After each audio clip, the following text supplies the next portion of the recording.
Welcome to the Author's Porch, where every good conversation happens. Sit back, relax, and enjoy the ride from author to author. We want to give you an experience where you learn and enjoy the conversation. Authors tell you about their journey, you learn about new books, and at the end of the day, you go home with a smile on your face because the Author's Porch is a beacon of light, bringing you home to the family you never knew you had. We hope that you enjoy the show.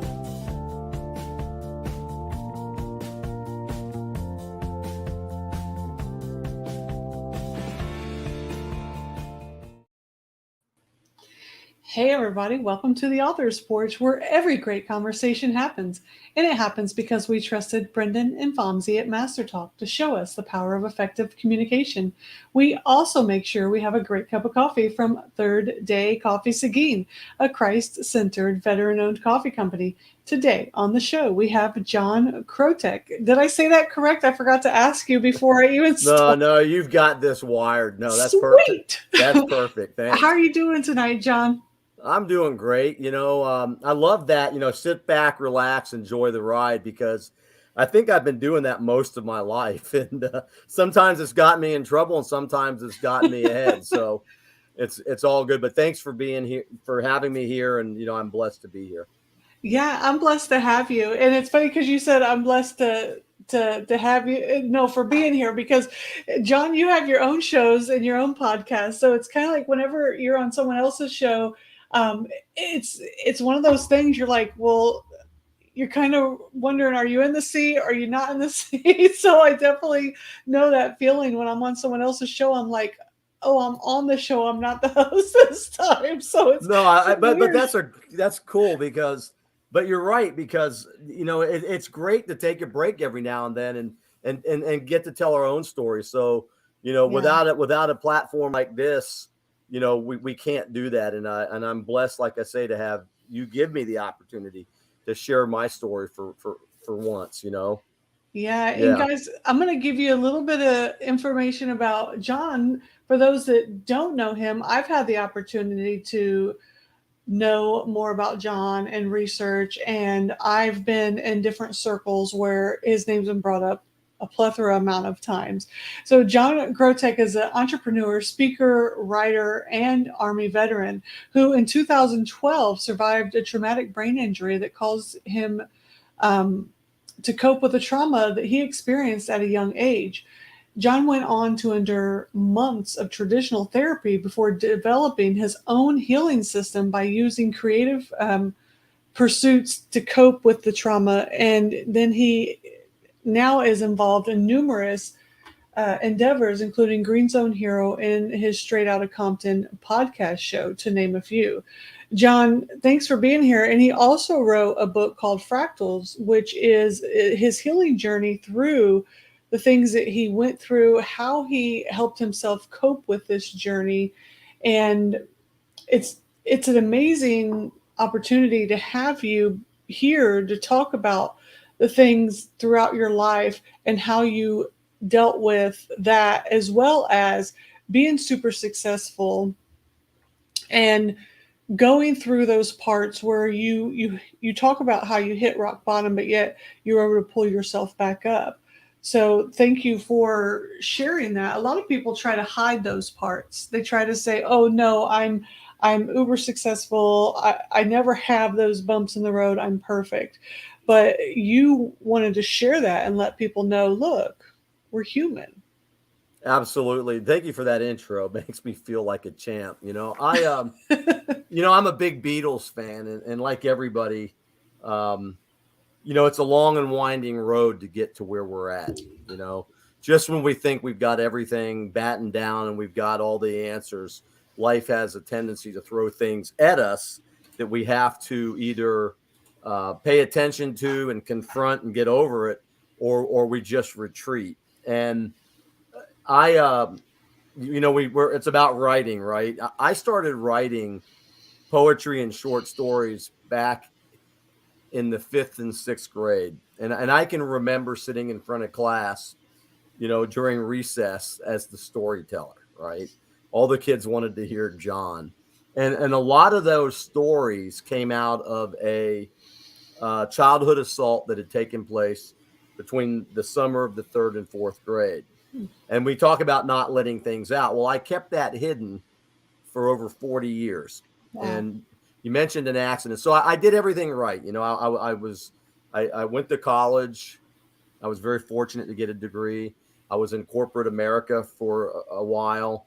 That didn't seem to work out with me. And so I decided I was going to go. I enlisted in the United States Army for the Army College Fund, right? And when I got the basic training, like the third weekend, I just looked around and wondered to myself, what in the world am I doing here? I was a corporate manager. I made lots of money, and now I'm a private first class in the U.S. Army. I didn't go in as an officer, or but I did go with as an E3. But anyhow, my dad was an Army officer. I love my country. I knew that when I raised my hand, I was there for a purpose. So I put my head down, and I just enjoyed. Thank God I didn't have to go away, but we were trained up to be deployed. This was back in the late 80s. And I made some of the best friends my entire life being in the military. I had the best leaders. I got the best training. I was in the 4th Infantry Division. And I just it basically turned my life around. It made me realize that I could accomplish anything. And that when you're surrounded by people that support the mission, it motivates you. Yeah. So I got out of the Army. I met my wife, a woman who I'd known years earlier. A lot had changed in the 10 years since I had seen her. She had been married, got a divorce, had 2 kids. I wasn't quite ready for a family, but we fell in love all over again. And that's the way it went. We went into business together, and for 23 years, everything really seemed to be going really well. We only had 1 year in our small business in Florida that we did not have a profit. So that's pretty extraordinary. Yeah. We had some downtimes, but we made money every year. And then in 2012, a friend invited me out. My wife had left town to go to Virginia. I was in Florida. His wife had left town to go to Peru, and we wanted to go out and shoot some pool. And we went out and shot a couple games of pool. And then at 11 o'clock, I looked at my watch and said, hey, I got to get home. Hopped in my truck, and on the way home, yours truly got involved in an accident. I literally passed out at the wheel of my truck and woke up on the side of the road with 2 huge hematomas on my face, and dazed and confused. And slurring my words, I had a major headache. They asked me what was going on. I want to get through that, but they asked me what was going on. Long story short, I made it to the hospital. The next morning I woke up, and it was not a dream. Went to check out my truck where they had impounded it, got the truck out, and it was 8 weeks later that they came to my house and arrested me for DUI. Oh, wow. 8 weeks later, I had been ticketed that night for careless driving, and found out that in my blood there was other stuff in there. They suspected rufinol. So Yeah. all of my credit cards were missing the next month. It was very strange. But anyhow, almost immediately after my accident, before I got arrested for DUI, I was having these major mood swings and major headaches. And I mean, CJ, I went from anger and resentment, very high highs and low lows, and nobody wanted to be around me. My business partner, who was my wife, that was starting to degrade.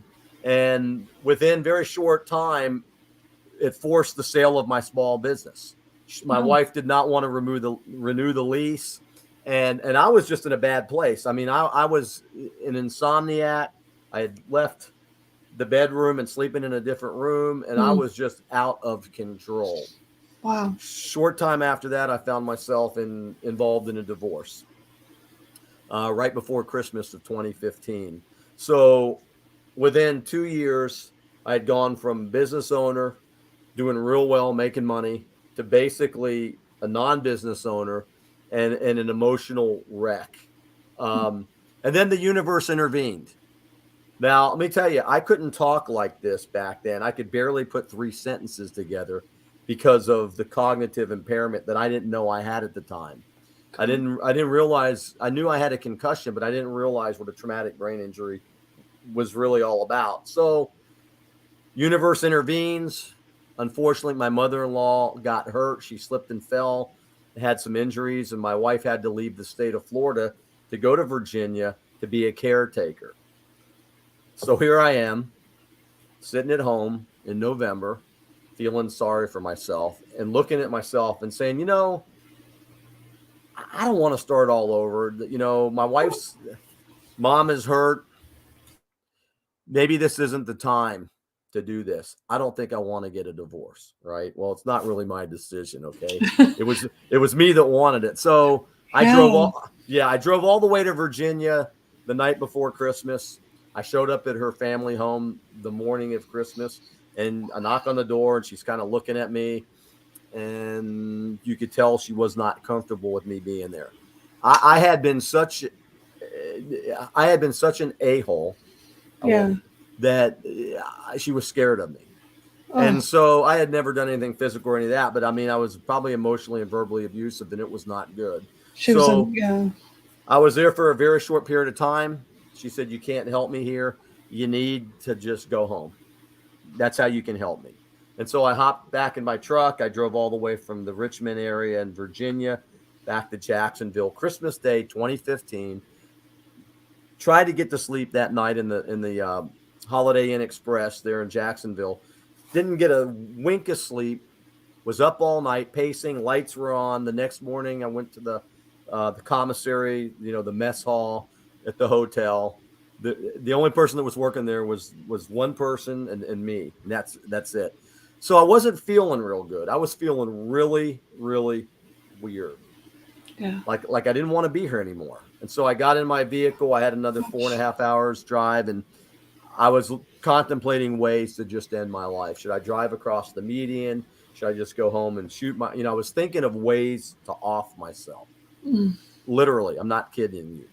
But something inside said, make a call, talk to somebody, John. You need to talk to somebody. So I Googled, crisis center, and I got one in Orlando, Florida. And the young lady on the phone literally talked me off the ledge, kept me on the phone for like 45 minutes, and said, we can't help you, or we can't save your marriage, but we can help you. Wow. And that resonated. So they got me the help. I'm going to condense it. Months and months and months of cognitive behavioral therapy, little bit of speech pathology, and a lot of hours and hours and hours of introspection. And 11 months later in November, I get a card in the mail from my wife right around Thanksgiving time. I'm by myself. And in the card, it's not your typical Dear John card or Dear John letter. It just says, John, I just want to let you know that I called my attorney this morning. I've decided to stop the divorce. I've seen a huge change in you, and I want to spend the rest of my life with you. Oh. And it was just like your reaction. I fell to my knees, CJ. I was alone in my bedroom. Nobody was around, and I cried like a baby. I had literally saved my relationship, and I had saved my life, and I'd done the hard work to get my life back on track. What I found out during those 11 months was that I had harbored a dark, dirty secret, being raped as a child on a neighborhood sleepover. When I went from, happy-go-lucky, eager child full of awe and wonder and curiosity to somebody that literally hated themselves and Mm. didn't trust anybody and hated the world. So when you don't deal with a problem like that for 40 years, it plays on you. So I got the help I needed. and here I am now. It's 2022, and it's been 10 years. And the last 5 years has been last 10 years have been a journey, but the last 5 years, I'm finally getting traction again. And I'm working on some endeavors, like you mentioned at the outset of your show, that are going to help businesses and people with their own lives. I had I've published 2 books in the last 3 years. One of them was Fractals, which you mentioned, which was a journey of self-acceptance, and it has to do with the sexual assault. And then just a compilation of 125 poems, cherry picked by me out of the 6,000 that I've written, Wow. that have a little bit to do with that. And then I published one last year in January of 2021 called Freedom Punch. And it's really a collection of poems about what we witnessed in America during the last presidential election. It's Oh it's it's gosh. it's a little bit political in nature, but it gives different viewpoints about racism and politics and Republicans and Democrats and leadership and all of this. And so so that came out last year, and then I'm working on 2 right now. Uh, I have one that's an edit called "Becoming a Poetic Human." It's battling emotional injury and winning. And then I have one called Human 3.0. The first one's a self-help book, my own methodology and how I help to heal myself along with a group of professionals. And then the second one is compilation on love and the differences between femininity and masculinity, men and women. So those 2 will be coming out hopefully before May. And then I'm just here to make a difference in the world now. I still continue to work on my marriage. That's a never-ending Yeah, endeavor. that's an everyday job. Everyday job. No, and guess what? Yeah, it is. And I just, I'm working on. I just launched a brand new website, johnTkrotec.com. It's called The Poetic Human, and it's a male leadership initiative to help men develop habits to answer their calling and develop a purpose in life where they can be better leaders at home and at work and in their relationships and in their communities and countries. And then I'm working on a poetic writing course called Heart Scribes that will be part of that website. And my first TEDx talk, I'm working on the male leadership crisis. You and I were talking a little bit about it. Yeah. And the second law of thermodynamics. So I'm staying busy. I'm Yeah, you are. getting better every day and coming on shows every now and then. And I'm just blessed, CJ, I'm telling you, to be here. And yeah, I thank you listeners out there for supporting this show, because without the listeners, we can't tell our stories. And we just hope that we can help 1 or 2 people out there with our own journeys, right? Yeah, absolutely. And I think it's fantastic that you're focusing on male leadership, because I think that it hasn't been focused on. I think that everyone just kind of thinks that men can figure it out because they're men, and they're just born strong and they can just figure it out on their own, and everyone just let them be, and they're just supposed to just be these strong guys that just take care of it.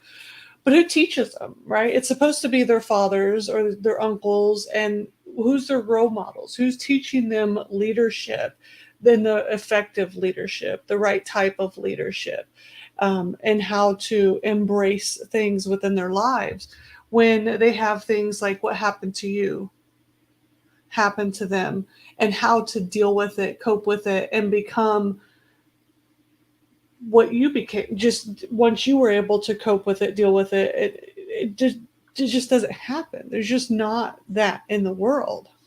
No, those are some great points and very astute observations. You're well versed in reality. I think that I think that men are in trouble, and this is rhetorical, of course. I think that there's pockets of success, but Yeah. I think in general, I think that men are in trouble, and I have my reasons why I believe that. One of them is just look around. Yeah. We men, God bless us, but we're failing. We're failing at home. We're failing in our jobs. We're failing on the global stage. I mean, look what just happened in Ukraine Oh today. gosh. It's just that's a breakdown in leadership. And Right. so but it's not, it hasn't been all of our fault either. You know, I won't Right. go in, I won't go into the science of thermodynamics, but it has to do with universal entropy and chaos and disorder. But think about this. I was thinking about this today. Mm-hmm. Okay, just let's ponder this for a second. And this is not an excuse or anything. It's just something to think about. Mm-hmm. I would say in the last 20, 30 years, maybe, that men have been criticized for not exercising historically accepted feminine roles, okay, which are sensitivity, empathy, dependence, loyalty to families, nurturance. You know, when men fill these feminine roles or they exercise these feminine qualities, historical feminine roles, Yeah. we get criticized for it. Yeah. He's weak.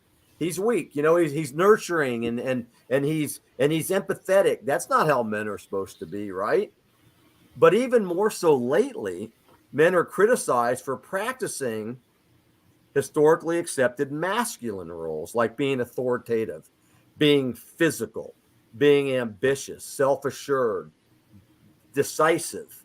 You know, the American Psychological Association just deemed traditional masculinity as a potential disorder.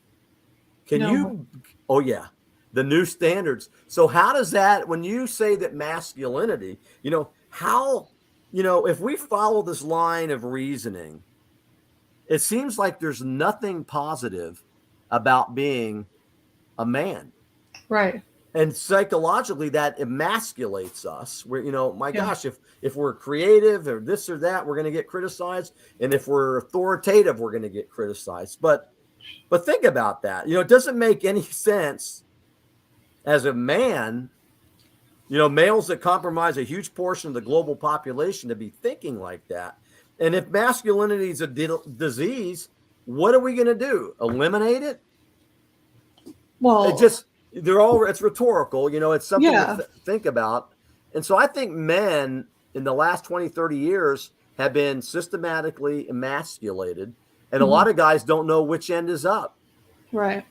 And I think that for me, that's very concerning. I have a 21-year-old son, Mm-hmm. and I put him out there into this world that is going to tell him all these different things. And luckily, he he knows right from wrong, and he knows the difference between this and that. And I've Sure. raised a very strong young man, and he's not going to listen to the nonsense. Um, but at the same time, it concerns me because he's going into a world that's going to browbeat him, for lack of better words, for some of the things that he holds dear and near to his heart as his values and beliefs and things, just like you spoke. I told him to open the door for a woman and do those, gentlemanly things. And Well, you yeah, know what, CJ, you're a great mom. I'm positive of it, you know, and I just met you face to face tonight. But, you know, I can remember when I was in college back in the late 70s, and one of my marketing classes was a female teacher. She was a great teacher. But one of the required readings for a marketing class in business was Amy Vanderbilt's Book of Etiquette, right? Now, I'm an 18-year-old guy full of vinegar, and you know what that is. But I'm an 18-year-old guy, and I'm, you know, what am I doing reading Amy Vanderbilt's Book of Etiquette, right? I didn't think about it at the time, but it was a required text, and we read it, right? But what was amazing is some of those etiquette practices stuck with me. And sometimes the very basics of human interaction yeah, is having a firm understanding of etiquette, you know, respecting others' viewpoints, uh, you know, and nowadays we have anything but etiquette. I have mhm, seen, so you know what? So you, and what I'm saying is that we need parents like you to teach children today the value sets of right and wrong, but which includes etiquette and things like that. You know, and they're going to make it. They're going to be the ones. Your child, your son, he's going to surprise you. He probably already has, but your son is going to be a leader once he gets out there and he starts seeing what the world can be like. You mhm, know, those things that we learn at a young age stick with us. You know, Yeah. my dad was an Army officer, and I learned a lot of things by corporal punishment, right? Mm-hmm. But I also learned the value of family. I learned the value of work ethic. I learned the value of having a love of country. And because I had two older sisters and a younger brother, my dad always said you need to work together.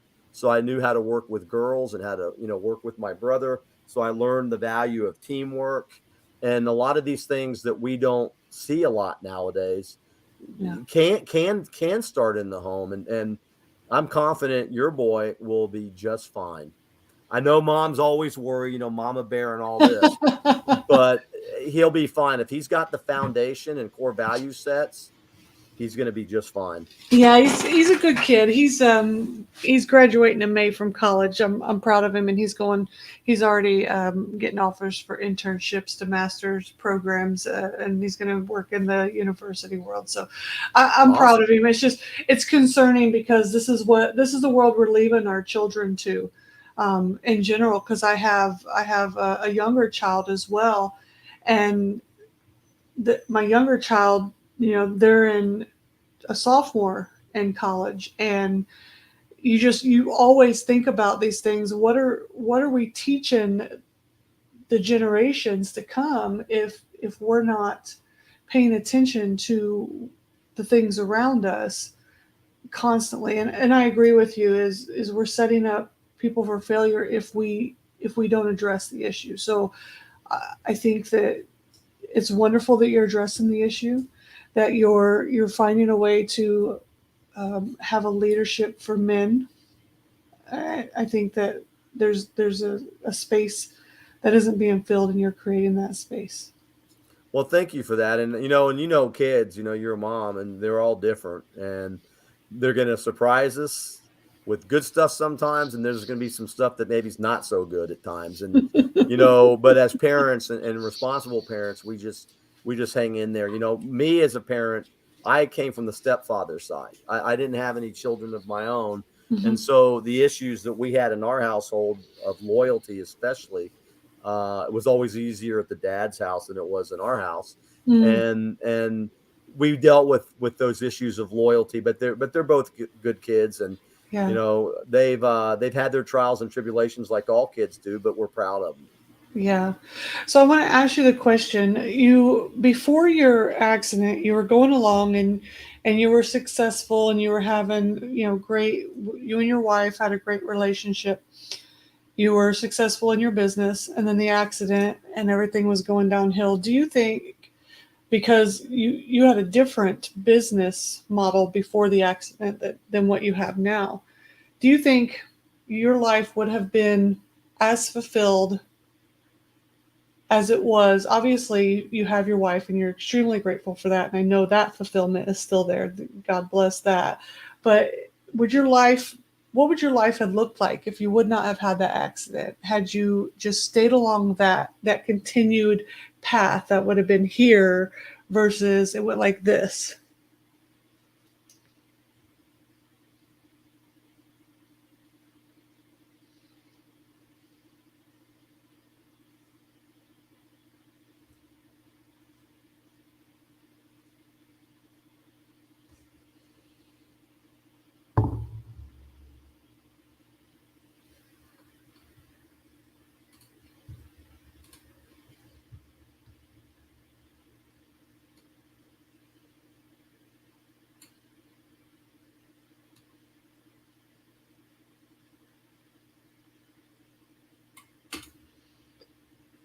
I am going to put in John's links here for anyone that wants to go read Fractals or check out John's podcast, as well as any of his other endeavors, any of the men out there that want to check out some of the things that John's up to as far as leadership. Get in touch with John for an interview, so on and so forth, and so forth. If I get my words right, until, excuse me, until maybe John can come back on the show here.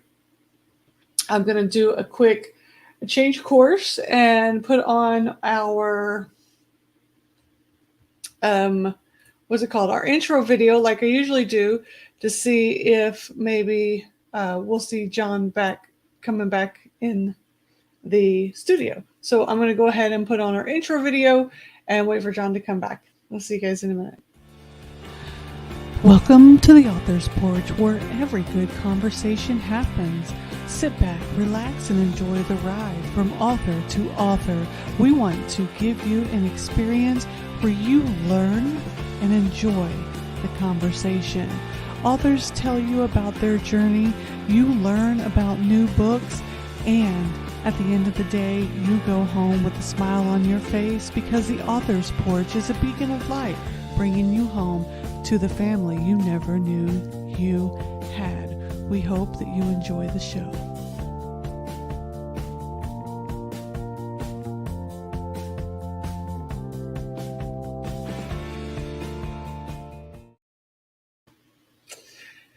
Hey everybody, we are back, and it looks like John may not be joining us. He may have some connection issues, or it may be on my end and I'm just not seeing it. I was looking at my messages to see if maybe anyone messaged me to let me know I was frozen with a funny look on my face, because that happens quite often and I don't even know.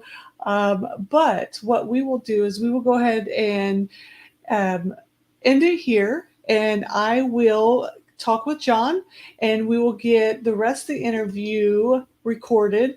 We will remix the video and go ahead and get you the rest of it so you guys can see this wonderful interview, because John is a fantastic guest, and he has so much knowledge to share with you guys. And I am blessed that he was able to share the time that he was with us tonight, because he's super busy and super sought after for interviews. So I was lucky to have him here with us tonight. So you guys have a fantastic night, and we will see you on the flip side. So you guys have fun. Bye. The Author's Porch is a certified veteran-hosted podcast. Show your support, tune in, share, and subscribe.